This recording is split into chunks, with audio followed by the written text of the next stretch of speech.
In this tutorial, we're going to look at adding the Zoom link to our course navigation menu on the left-hand side. That way it's easy for students to access your Zoom link for your course.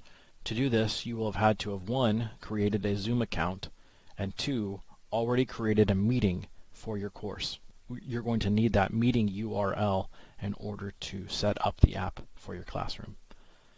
So from the home page, I'm going to select Settings.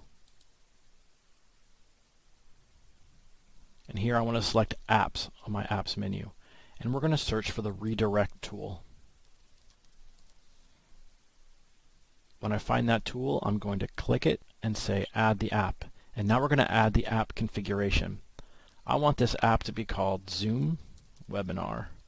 And then I will paste the URL where I want it to go.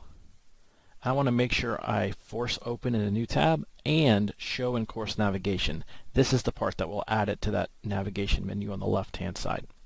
And then click Add App. When I return home, I can now see that Zoom Webinars is on the left-hand side here.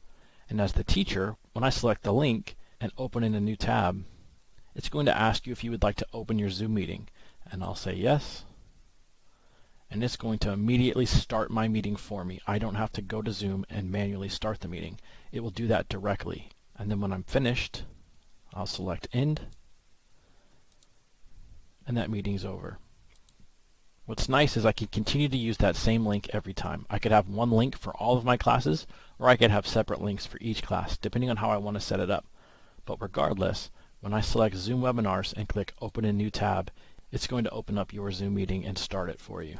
So something to consider when setting up your Zoom meetings is that you can start your scheduled meeting at any time after you've scheduled it, and a non-recurring meeting URL will expire after 30 days if you don't use it. So you can use that same meeting URL indefinitely as long as you continue to start it within that 30-day time frame. So if I have a daily meeting, as long as I restart it, that meeting URL will last indefinitely, and my students can continue to access that URL from inside of their Canvas classroom.